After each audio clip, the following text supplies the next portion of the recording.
Simannaa bara haaraa bakka taatonni diraamaa hiree jaalalaa akkasumas ogeessonni kaameraa barreessitoonni artistoonni meekaappii jiranitti bifa kanaan asitti argamne isin walii wajjin kabajuu irratti argamna. Maarree gamanumaan namoonni YouTube chaanaalii keenya subscribe gochuudhaan maatii keenya akka taatan isin affeeraa.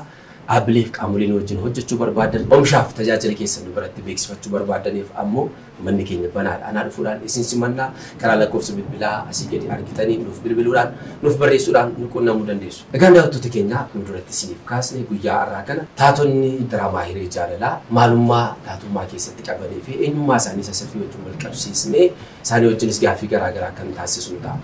Egaan jalqaba irratti gara taatoo jabduu biqiltuutiin isin geessaa egaa biqoo baay'een keessan ni beektu as keessatti taatoo baay'ee jabduu fi hamtuu akka taate hundi keenya iyyuu ni beekna.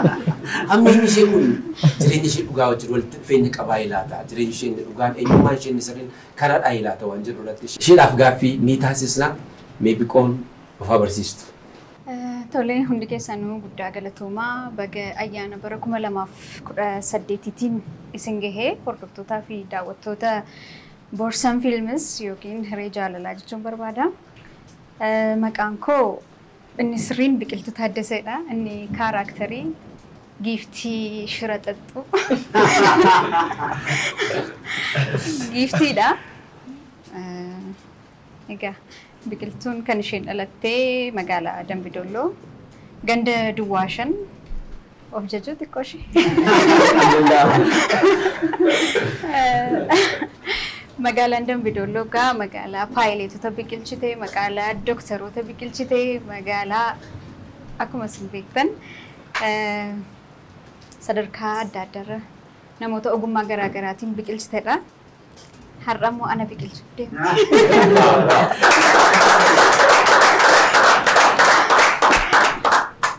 Mee biqoon gaaffiin siif kaasuu jiraate walitti dhufeenyi namummaa keenya sirriif kaaraaktera gidduu jira moo dandeettii maqabduun kaaraaktera sana qabattee eenyummaa keessa sirriidhaan immoo hawaasa keessa jiraachaa jirta?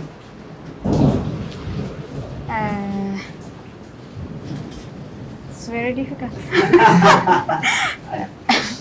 Namni kamiyyuu amalli isaa ofii isaatiif gaariidha. Jireenyaan jiraadhu keessatti aan baay'ee nama gaariidha ofii kootiif.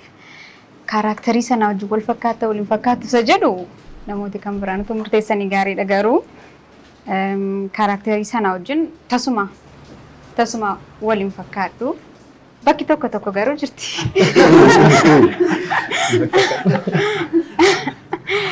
Sirratti cimminni warra kaastii godhanii si kan argama. Bakki tokko jirti yeroon siin jedhu kam siin jedhu barattuu cimtuun ture yeroon baradhutti dafeen aaraa kaaraakterii wajjin kan wal naqabsiisu dafeen aaraa baay'ee emotional nama ta'edha. Kanarraa kan hafee hinaaftuu miti haadha dubbii miti shiraxaxxuu akka kanaas miti an shiraxaxee hin beeku kana fakkaata. Biqoodhaan guddaa galatoom ulfaadhu jenna gaaffii keenya gabaabsitee nu deebisteetu jirti. Gaan mudannoos yoo qabaatte boodarra kan walitti deebinu ta'a. Yeroo baay'ee namoonni dandeettii taatummaa keenya yookiin kaaraaktera nuu kenname sana hawaasa keessatti akkasumaan waan jiraan nutti fakkaate namoonni yeroo itti nu jibban yeroo itti nu dheessantu jira waan ta'eef mudannoon garaagaraas kan si mudatiin ni jiraata jedheen abdii qaba boodarra walitti deebina. Itti aansuudhaan gara abdii yookiin immoo maqaa kaaraakteraa isaa gammee gara gammeettiin sin dabarsaa. Gammee nuuf nu barsiisi. Eshi maqaan koo inni sirriin Abdiisaadha. Maqaan koo guutuun Abdiisaa Eeliyaasii. Bakki dhaloota koo Naqamteedha. Ganda ibsa akkuma isheenis ganda Duwwaa 4 keessatti dhaladhee guddadhee barnoota koos immoo kanan xumuree achumattidha. Karaa kana kanan dhufee hojii fidhaa jechuudha karaa magaalaa Finfinnee. Dhufnee hojiirraa immoo gara aartiitti deebinee jirra jechuudha. Hayyee galatoomii egaa akka carraa aniif abdiinii magaalaa Naqqamtee keessatti wajjin guddanneerra yookiin wajjin jiraanneerra yoon jedhe seenaa dhugaadha. Abdiin durumatti mucaa qaxaleedha. Yeroo ammaa kana immoo diraamaa hiree jaalalaa jedhu keessattis taatoo jabaa ta'ee aartii Oromoo dagaagsuu guddisuu keessattis nama ifaajaa jiru yookiin immoo gahee isaa baachaa jirudha. Mee abdii eenyummaa keenya sirrii fi eenyummaan itti karaktera keessatti qabdu walitti dhufeenyi qaba. Xiqqoo waan qabu natti fakkaata. Amallee gammii akkuma beekamu amala gaariidha. Caasoressaa miti. Isaan gargar baana. Garuu wantoonni tokko anumti gaafan ilaalu gaafan hojjedhu amala koo wanta ta'e keessatti kanan arguu qaba. Xiqqoo ishee wanti wal fakkeessu jira jedhee yaada. Kanaaf as keessattis cimminni warra kaastii godhanii kan argamu natti fakkaata. Dubarra mudannoowwan garaa garaadhaan walitti deebinu ta'a.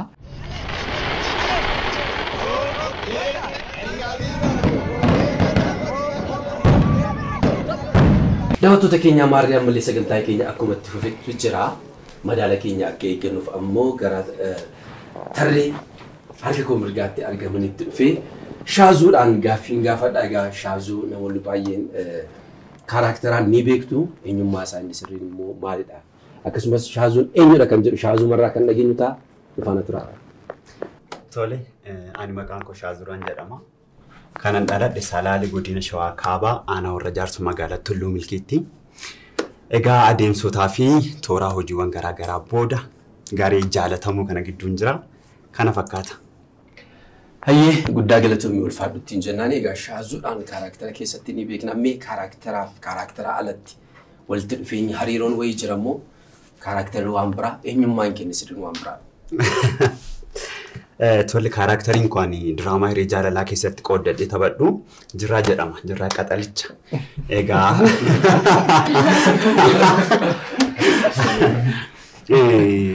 dhugaa dubbachuuf Jirraa fi Shaazuraa harki caalu wal fakkaata. Gaafa siin jedhu inumaa guutumaa guutuutti akka hin jenneef paartii ishee kanatti xiqqoo Jirraa fi Shaazuraa gargar baasa malee ishee kana isarraa kanaaf Jirraa fi Shaazuraan inumaa maachidha jedheen yaadaan akka kootti. Hayyee Shaazuraa Jirraadhaan guddaa galatoomii ulfaadhuttiin jennaan kanatti aansuudhaan ammoo taatota keenya wajjin taane geemii yookiin tapha tokko taphannee kan walitti deebinu ta'a. Ammallee nu faana tura.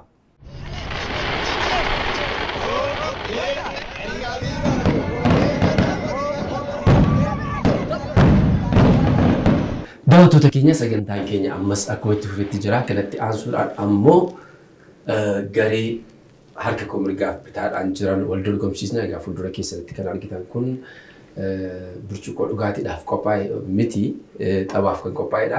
Saniif garee kana keessaa walii wajjin mari'adhaati nama tokko naaf laattu garee kanaas akkasuma nama tokko naaf laattu isaanii kan wal dorgomsiisuun ta'a.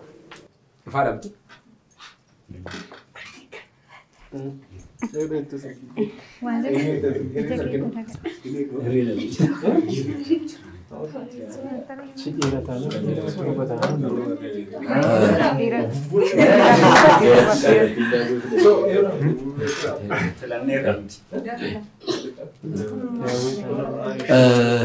Gari kanarraa Deevaan filatamee jira. Gari kanarraa immoo hiree yookiin soolanii filatamtee jirti.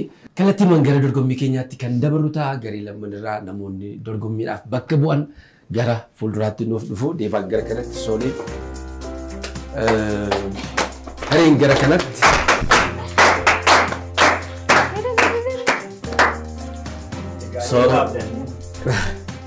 Qophoftanii tokko lama sadii.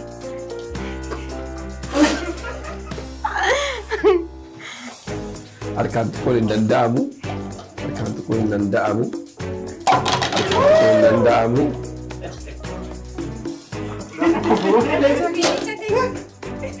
Harkaan tuquun hin danda'amu. Harkaan tuquun hin danda'amu. Sekeendii 34.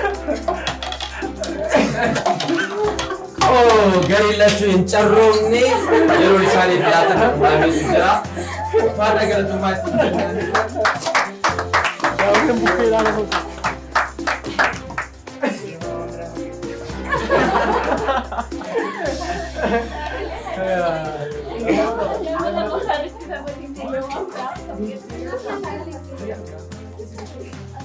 Daawwattoota keenya dorgommii amma ture daawwanni irraa gareen lachuu garuu akkuma argines yeroo isaaniif kenname keessatti injifachuu hin dandeenye yaali isaaniitiif garuu guddaa isaanii galateeffannaa. Hamilee isaaniif ilaallaa. Itaan suudhaan ammoo gareen kunis walii wajjin mari'adhaatii nama bakka keessan bu'ee isin injifachiisuu danda'u. Isinis nama tokko nuuf laattu marsaa lammaffaa dorgommii keenya nutti fufnu ta'a.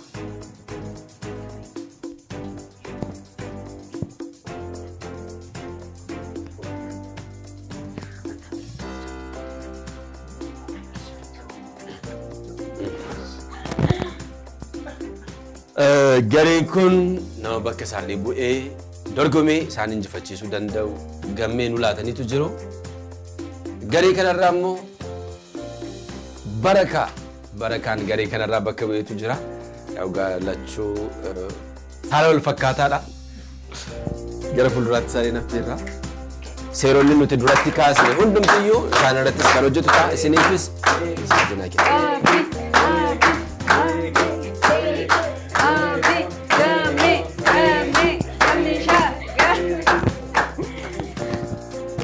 isaanis yeroo wal fakkaataatu isaaniif laatama akkuma argitan duwwaadha. Sekeendii 30 keessatti namni afuuffaa kanaan kaappii kana afuufee kaappii ishee qofaa teessu kana keessa seensisuu danda'e ni injifata jechuudha. Garee keessaniif hamilee laachuu dandeessu.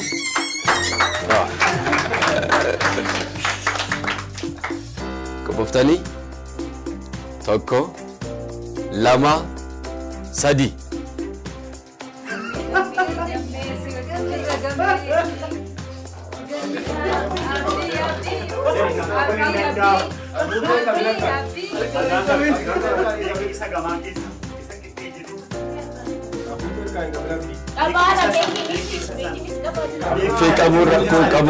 afuuffee qabuun rakkoo qabu kaappii qofaatu hin danda'amu. Kaappii qabuutu hin danda'amu.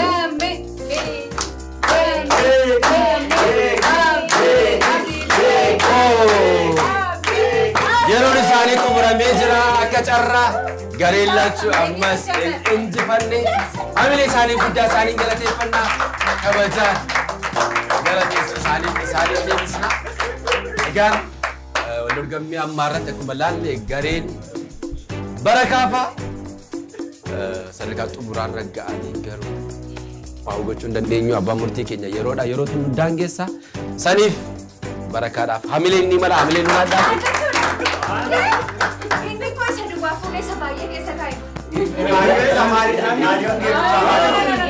Maali heerii miti waan isa baay'ee akkas walitti qabeetu isa sana biraan abbaa murtii agarsiisu. Abbaa murtii jedheeraa jedheera. Giiftii walitti ta'uu dhufe. Baariin nu fayyadamu.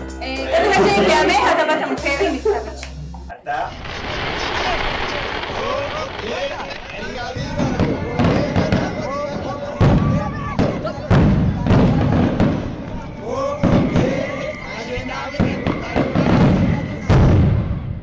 Baga bara haarawaa 2018 nagaan geessan jechaa dhaabbanni keenya DMC Real Estate ayyaana bara haarawaa sababeeffachuudhaan bilookii haaraa gurgurtaaf baafnee jirra.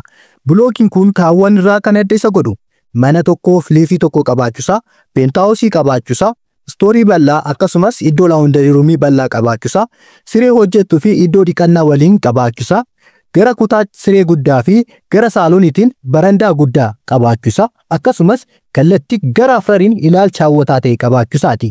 Kana malees nu bira bishaan fi ibsaan adda hin cinne qabaachuun keenya jireenyaaf mijataa nu taasisa. Manneen qannoo ta'an kana kafaltii duraa %10 kafaltanii kan hafe %30 immoo waggaa 3 keessatti kafaltanii kan hafe %60 hanga waggaa 25tti kafaltanii xumuruu ni dandeessu. Kanaan dura hirrinni %30 ture namoota 20 qofaaf %35 godhameera. Kana waan ta'eef carraa kana fayyadamtanii abbootii mana qabeenyaa ta'uu ni dandeessu. Odeeffannoo dabalataa lakkoofsa gajjallaa jiruun nu bilbiluu ni dandeessu. DMC Real Estate gammachuun keessan asitti eegala. Egaan daawwattoota keenya wal dorgommii taasifame keenya gidduutti taasifame daawwannee walitti deebineetu jira. Maarree wal dorgommii kana daawwattanii akkatti bohaartan abdii guddaan isinirraa qaba. Egaa kanatti aansuudhaan immoo taatota diraamaa hiree jaalalaa keessatti qaqqaxalee ta'an muraasa maqaa isaanii waamee isaanii wajjinis kan wal barru ta'a. Maqaan diraamaa hiree jaalalaa kan ittiin moggee gara hireettan singeessaa hiree wajjin kan wal barru ta'a. Maqaan koo Solanii Miruun jedhama. Kanan dhaladhee guddadhee godina Wallagga Lixaa magaalaa Mandiyaanaa Manasibuuttidha. Tokko hanga 12tti kanan baradhee magaalaa Masanattidha. Gara biyya kanaa kanaan dhufe immoo barnoota 12 booda jirutti fufuuf ture. Kanan baradhe sinematograafiidha. Gara aartii dhufuu nan barbaadan ture ijoollummaa kootii kaasee hawwii koo ture mul'ata koo ture. Amma immoo gara sana dhufeera. Akka kanadha. Hayyee Soolanee yookiin hiree guddaa galatoomii egaan ati taatoo jabduu diraamaa hiree jaalalaadha. Mee industrii kana keessatti gara fuulduraatti maal hojjechuu barbaadda? Gara fuulduraatti kanaan hojjechuu barbaadu hojii kanaan iddoo guddaa ga'uun barbaada. Hojii kana caalaa ta'eedhaan dhufuu nan barbaada. Hayyee Soolaneedhaan milkaa'ii lafa yaaddee ga'ii waaqayyo si haa milkeessutti hin jennaani. Itti aansuudhaan ammoo cina kootti kan argamtu firiidhaan hundumti keessan iyyuu ni beektu nama baay'ee rakkistu karaktera keessatti jechuudha. Dhugduu machooftuudha. Eenyummaa ishee inni sirrii immoo kana dhamoo kana miti kan jedhu ammoo shimarraa kan dhageenyu ta'a. Firiin of barsiiste. Tole galatooma baga geessan jechuun barbaada. Baay'ee isinitti bareedeera. Galatooma. Maqaan koo Raahel Tamaskeen jedhama. Godina Wallaggaa Bahaa Aanaa Gobbuu Sayyoo magaalaa Aannootti dhaladhe. Magaalaa bareedduu xinnoo taate keessatti dhaladhe. Baadiyyaa jedhamuu danda'a. Magaalaa akkasii keessatti dhaladhe. Tokko hanga 12 achumatti baradhe. Sana booddee sababa barnootaan gara kana dhufee tiyaatira baradhee hojii aartii keessa seenee jechuudha. Kanuma wal qabatee tiimii kanattis kanan dabalame. Hojii aartii keessatti tiyaatira baradhee sanaan wal qabateeti kanan garee kana dhufe. Hayyee Raaheliinis guddaa galateeffannaa ulfaadhutti hin jennaani. Fuulduratti taatoo cimtuu jabduu aartii Oromoo gara fuulduraatti tarkaanfachiisan keessaa ishii tokkodha jennee ishii abdanna. Daawwattoota keenyaa kan daawwachaa jirtan qophii ayyaana waggaa bara haaraa maatiin boorsan fiilmii isiniif qopheessan bakka taatonni diraamaa hiree jaalalaa kaameraamaaniin meekaap aartistiin akkasumas keessummoonni garaagaraa argamanitti qophii ayyaana isin biraan gahaa jira. Namoonni sagantaa kana ilaalaa jirtan akka carraa kan maatii keenya hin taane yoo jiraattan YouTube chaanaalii keenya subscribe gochuudhaan maatii keenya akka taatan isiniin jecha dhaabbanniif qaamoleen nu wajjin hojjechuu barbaadan ammoo kottaa nu walii wajjin hojjedhaa. Oomishaaf oomishtummaa keessan nu biratti beeksifadhaa. Isiniif manni keenya banaadha isiniin jenna. Karaa lakkoofsa bilbilaa iskiriinii irratti argaa jirtanis nuuf barreessuu nu bilbiluus dandeessu. Fadha galatumaa isiniin jenna.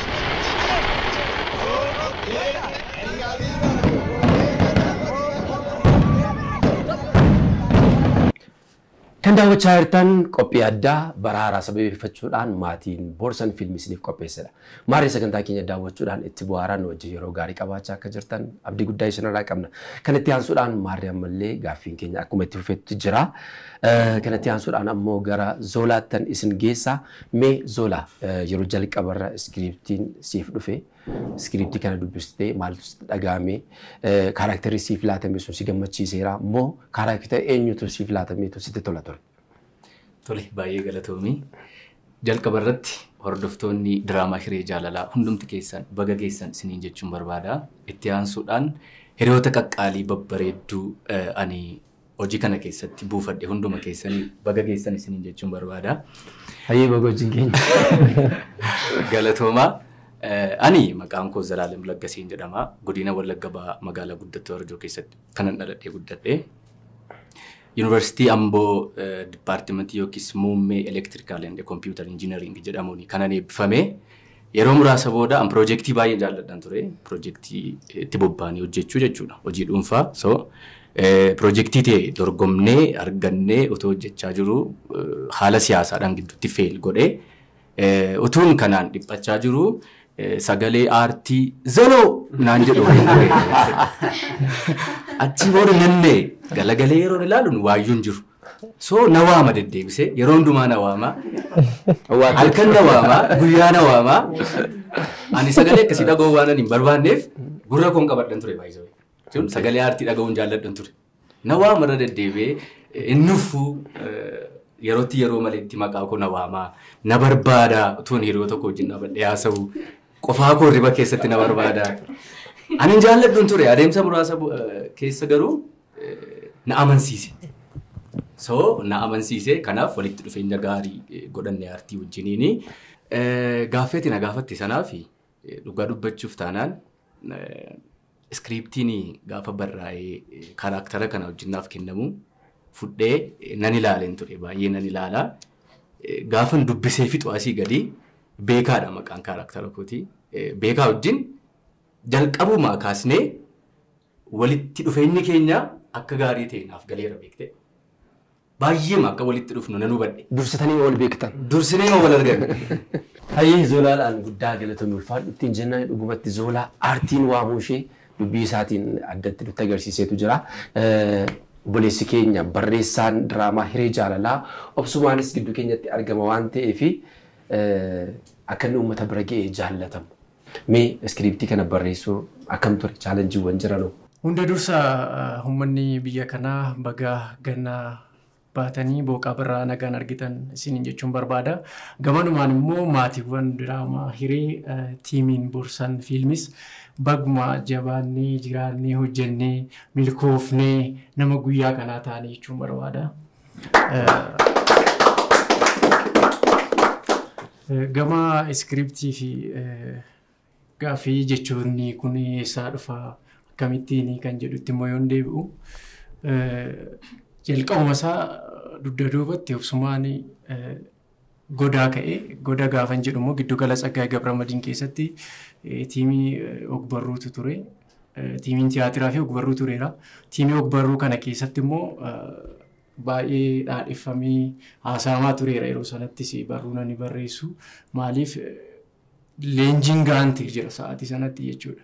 Sanarraa kaasee immoo dameewwan tiyaatiraa wal qabatan Oromiyaa Aart Instituushinii Adamaadhaa dabalatee giddu gala aadaa Oromoo keessatti illee tiyaatira iskiriptiiwwan tiyaatiraa daayirektii gochuudhaan barreessuudhaan wanta tokko jechuun hirmaataa tureera. Kana keessatti ogbarruun mataansaa uummata hunda bakka bu'eeti kanatti barreessitu. Afaan Oromooti taanaan Oromoon gosa meeqatu jira jetta. Hundumtuu Oromoon jiru kun keessatti immoo aksentii mataasaa qaba, loqoda mataasaa qaba, aadaa mataasaa qaba. Sansana waltiin afaanii wanta jedhamu jira ogbarruu keessa jechaadha. Waltiin afaanii sanaan hin taane taanaan aartiin hin miidhagu. Kan nama tokko kan ganda tokko miti waan ta'eef jechaadha. Aartiin bareedee akka dhufuuf waltiin afaanii maali? Dubbisuun jira. Barattee keessa darbuu qofa otoo hin taane immoo maalidha? Hangafootarraa wanti barattu jira jechuudha.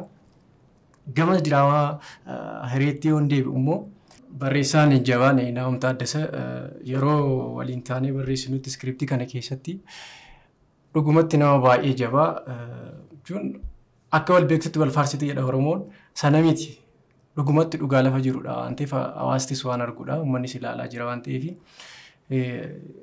baay'ee jabaadha haala jiru iskiriiptii sanarratti dhaabbannee barruu sanarra dhaabbannee yeroo irra deebinee ilaallu yeroon walii gallee immoo wanta sirraa qabu yeroon sirreessinu jira jechuudha. Gama jechoota isaatiitti immoo gaafan dhufu akkuma dura kaasee Hireen jalqaba maaliin ka'e Hireenumti mataan isaayyuu sookoodha. Dhugumatti hawaasni har'a Hiree diraamaa Hiree Jaalalaa daawwataa jiru diraamaa Hiree hubatee raayii diraamaa kana kan jedhuun gaaffii qaban akka barreessaa tokkotti. Hiree Jaalalaa hubateera too ta'ee mana isaa keessatti jireenya inni jiraatu. Jireenya hawaasni jiraatu. Sababa jireenya barataan tokko mana barnootaa keessatti dabarse yuunifoormii uffatee laayifii sana miira jaalalaa sana taphatuuf miti. Tapha abbaa manaa fi haadha manaa gidduu jiru, hariiroo hawaasaa gidduu jiru, maaltu jira bultee keenya keessa maaltu jira? Sookoodha jechaadha. Sookoon inni baatee deemu kun immoo maalidha? Hundumtuu taa'ee of gaafachuu qaba jechaadha. Dhugumaan itoo beekee gadi taa'ee yoo ilaale diraamaan Hiree Jaalalaa amma jaalatame caala dachaa jaalatamaa jechaadha. Dachaa humna qabaa jechaadha. Gabaabumatti Boorsan Fiilmis kana caala diraamaawwan seedaa ta'an isa dhufu dhaloonni irraa barachuu danda'u, seedaa ta'ee taa'uu danda'u. Bifa ciigootiin iskiriptiin barraan baay'eetu jira. Maaliif foormaatii mataa isaatii qabaachuu qaba. Hanqina gama fiilmii afaan Oromootiin jiru furuudhaaf, gama diraamaa afaan Oromootiin jiru furuudhaaf isa kanarratti xiyyeeffateetti kan hojjechaa jiru jechaadha. Iskiriptiiwwan baay'ees lafaa qaba.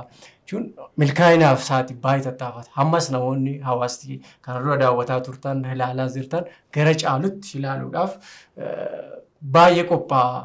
Akka diraamaa ta'uuwwan kaaniitu hin taane, akka fiilmiiwwan gara darbaniitu hin taane maalidha? Sookoodhaan waltiin afaaniitiin, waltiin aadaatiin akkaataa uummatichi barbaadutti qopheessee dhiyeessee biraan gahaa waan jiruufis gara fuula duraattis immoo haala kanaan qophaa'aa waan jiruu fi haala kanaan itti jira jechuudha galatooma. Hayyee galatoomii barreessitoota diraamaa Hiree Jaalalaa Obsumaanii fi Naa'omiin guddaa galateeffannaa. Egaa Obsumaan barreessaa qofas miti ana walii wajjin tiyaatiras wajjin hojjechaa turreerra taatoo jabaadhas. Gaan akkuma inni kaasee nama hundumaa biratti yeroo gabaabduu keessatti fudhatama addaa argate akka inni jaallatamu kan taasise keessaa tokko itti fayyadama jechootaadha. Sun immoo diraamaan Hiree namoota baay'ee bukkeetti fudhatama akka argatu akka jaallatamu taasiseera. Inni kan biraan taatee mana barnootaa keessatti ta'uu qofaa osoo hin taane barreeffamni kun ciigoo akka ta'ee fi mana keenya keessa akka jirus golga saaqee nutti agarsiisetu jira. Hundumti keessan iyyuu immoo daawwattanii irraa akka barattan itti bohaartanis ni jenna. Qophiin keenya itti fufaa ifaana tura.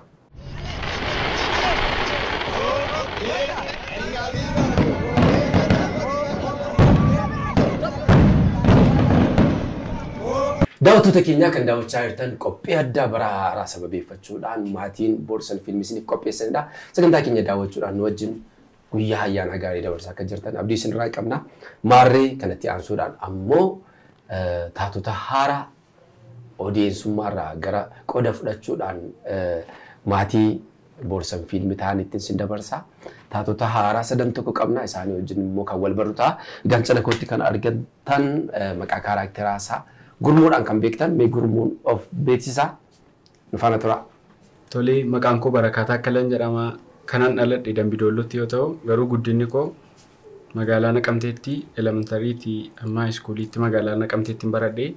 Sana booda yuunivarsiitii Asoosaatti jooyin godhee barumsa kompiitar saayinsiidhaan eebbifame. Amma immoo maatii Hiree Jaalalaati. Isinitti dabalamuu koof baay'ee natti toleera. Tole Barakaa egaan diraamaan Hiree yeroo ammaa kana kutaa 22 irra geera. Ati turtii kutaawwan muraasa boodadha gara qooda fudhatummaatti kan dhufte. Mee odeensii ta'anii daawwataa ta'anii diraama kana ilaaluu fi qooda fudhataa ta'anii immoo as keessatti hojjechuun akkamidha? Dhugaa dubbachuuf miira baay'ee namatti tolu qaba. Yeroon ilaalaa turetti tiimii kana baay'ee namatti tolu, baay'ee nama hundi isaanii baay'ee ijoollee qaxaleedha namatti tolu. Eegan kaastisee dhufee booddee immoo jaalalli isaaniif qabu baay'ee dabalee baay'ee ijoollee namatti tolanna.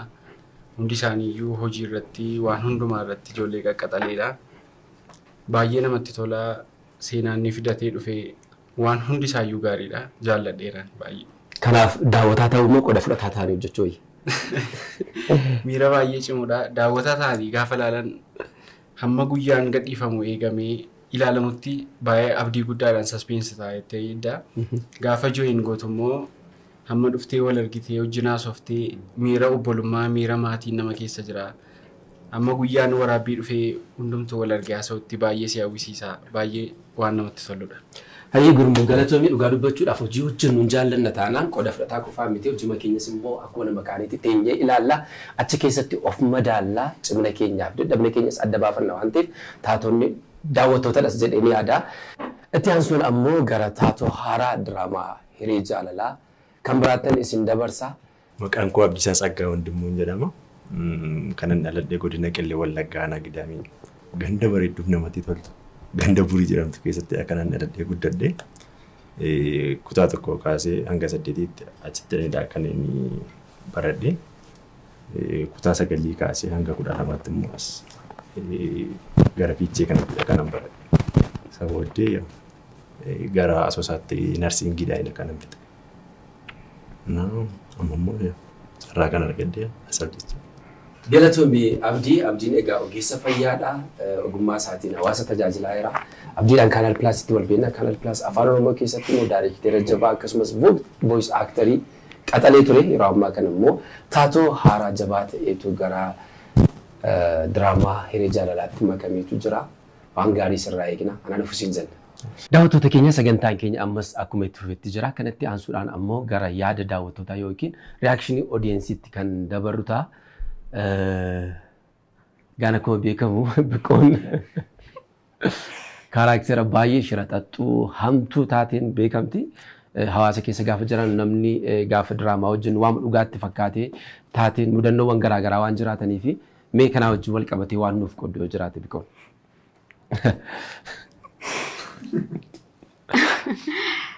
Directly audience ida hojii yeroo baay'ee wal arguu baadhus wantoonni na sossodaachisan jiru. Lafa daawwataan keenya baay'inaan argamutti socho'u baay'een sodaadha. Still. TikTok yeroon fayyadamutti yeroon wantoota adda addaa gadhiisutti hin faarfattamu ati naan jira. Ati dhuguma kiristaana moo komentiin jedhu jira.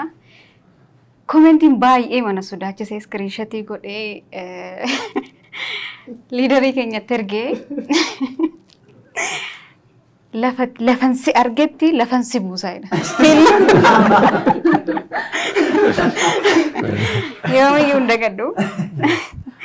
Komentii sana baay'een sodaadha. Still shock na godha gaafa. Namoonni baay'een akkuma sana na se'u. Kaaraaktarii sana wajjin waliin arge ta'ee isheen na arge ta'ee anatti arge ta'ee I don't think know. Yaadi audience baay'ee ulfaataadha. It's okay. Garuu maaliif akkas ta'e jedhee yaada amma tokko ta'eera natti fakkaata. Tootaalii ta'uu baadhiyyuu ta'eera kallattii isaa qabadheera. Egaa akkasidha. Mudannoo ajaa'ibaa tokkoon qaba. Waraabbiidhaaf osoo deemaa jirru sadii taanee deemaa jirra. Akkuma isaan daawwatanuu dagaddeeran. Tuma deemaa jirru namoonni reakshinii isaanii ajaa'iba ture. Kan namatti tolu garuu jirraadhaa fi gammee wajjin hin jira. Isaan faana tolu hin jiru ta'ee na raawwateera. Isheen tokko na hammatee na dubbistee maal ati garuu shira kee dhiisi. Kanattuu maayyuu dubbachuu hin dandeenye tole jedhee man bira darbee mudannoo kan biraan immoo asii baanee waraabbiidhaaf mana barumsaa deemnee turre. Guyyaa sana yoomiyyuu hin dagadhu. Akka sanattis na dhukkubee hin beeku.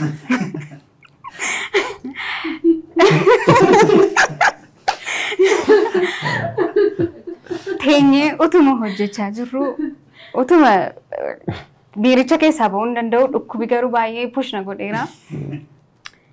Nan bahee ka'ee qilleensa fudhadha nan bahee dhaabbanne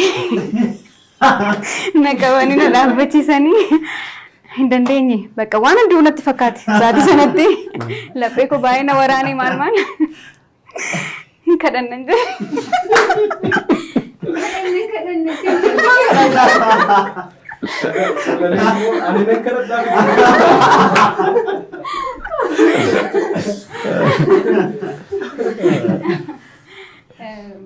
Jaalalaa akkasidha mudannoo kana fakkaatus qabna. Garuu gaarummaa isaatti mor gaarummaatti caala harka caalaanii giiftii baay'een jaaladhaan ishee dhabuun barbaadu. Hojii sinaa jiraachisu. Galatooma ulfaadhu. Tiimiin kun tiimii baay'ee jaalatamaadha. Asumaan fiiliingii koo ibsadheen xumura jedheetanii. Yeroo duraan torbeetti 2 waraabbii qabnu hamma guyyaan sun gahutti baay'ee saspeensi nu godha ture. Hundumti keenya jaalalaan hojjennaa. Jaalanii hojjennaa. Gara fuulduraattis akkas akka ta'u hawwii keenyadha. Warri production ta'ee hirmaattonnis jechaan qabu.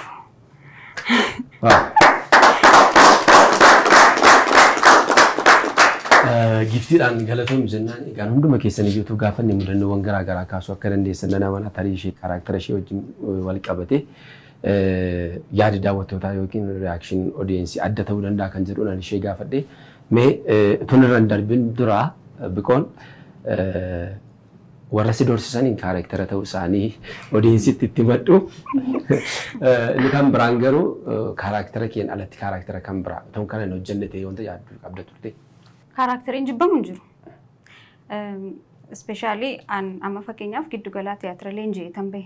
Kaarakteriin akkasiitu naaf kenname gaafan tiyaatiruma balbaluma tiyaatiraa akkas banuu jaartii maqawxii tokko naa kenname. Isteejii irratti fiiddee mudhii isa hidhattee kan dandeessu ture. Wal simadheera. Hamman aartistiidha yookiin aartii furadheera jedhee yaadutti kaarakterii kamiyyuu taphachuu danda'u hin qabu. So especially tiimii kana keessatti kaarakteriin hamma kanatti hamaa ta'ee bold ta'ee mul'atee nama jechisiisu hin jiru. Waan hawaasa keessa jirudha. Wanta nuti yeroo barannu yeroo barsiisnu yeroo jiraannu laayif istaayilii keenya keessatti keessa dabarreedha waan ta'eef hagas mara wanti maaliif wanti na jechisiisu hin jiru naan. Garuu haala hubannaa odeensiidha. Miira keessa ta'e ilaala odeensiin. Baay'ee diraamicha waan jaallatuuf miira keessa ta'e gaafa laalu giiftii kana jedha. Malee hammeenyaan qabu. Bagan fudhadhe giiftiisi. Kanaaf gamanumaan odeensonni hammeenyi ishee hammaatee isinitti mul'atu. Diraama hojjechuudhaaf malee hammina akkasii eenyummaa isheetiin hin qabdu waan ta'eef gamanumaan akka hubattan jira. Gara taatoo kan biraattan sim dabarsaa taatoo kan biraan kun hundumti keenya iyyuu sooshaal miidiyaa pilaatfoormii garaagaraadhaan gara hawaasaatti baana. Tiiktookii irratti yeroo baay'ee hin faarfatti.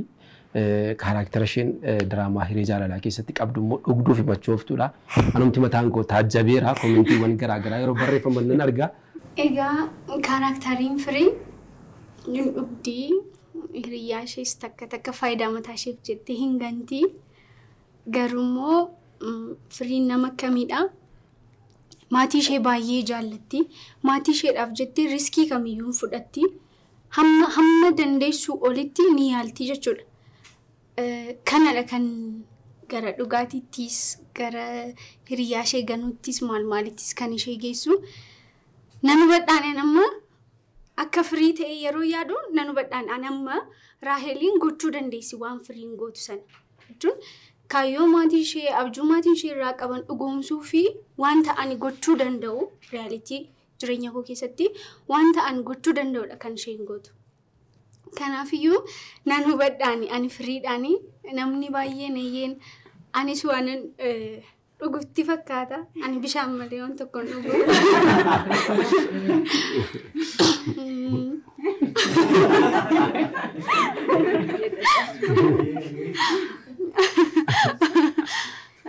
Bishaan dhaanti kun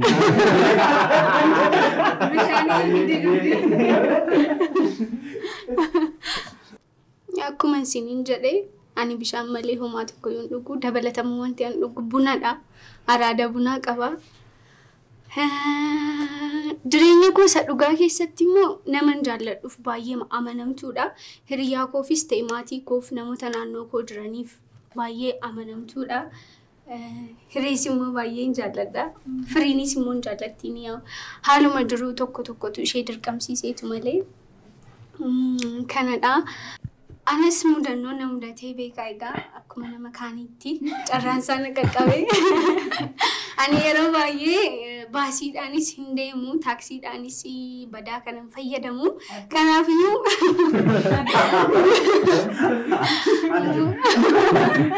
mudannoo akkasumarraa na mudatu garuu gaaf tokko naannoo eerpoortii kanan deeme sana booddee namoota naannoo kan jiraatanis miti xiqqoo godina Oromiyaa keessaa xiqqoo gara achii kanadha.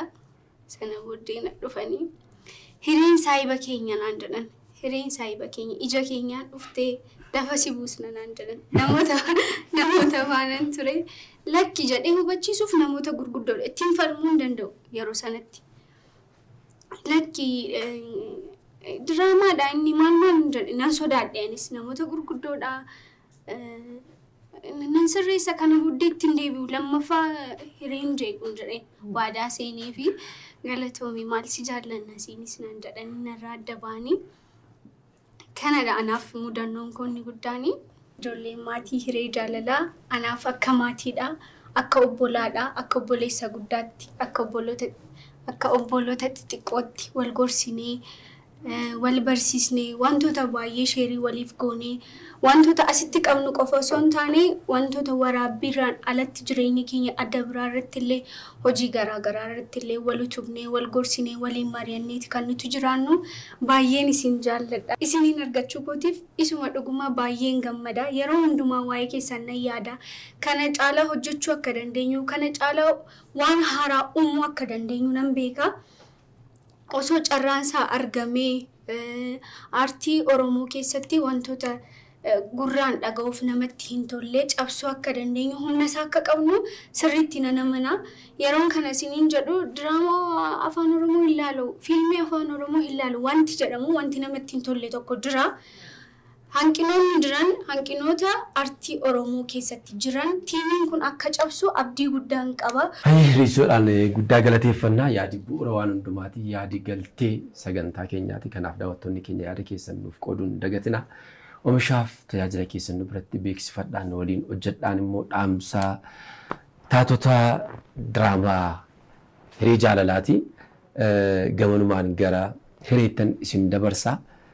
Egaan namoonni yeroo baay'ee gaafa wajjin oolan gaafa wajjin hojjetan amala walii baruurraa ka'anii gara jaalalaatti yookiin immoo gara best friend isa jennutti namni yeroo deemu jira waan ta'eef asii wajjin wal qabatee odeessiin wantoota garaagaraa gaafa kaasuunis nan dhagaa hariiroo isin achi keessatti qabdan kun dhugaadhaa miira jaalalaa keessa jirtu immoo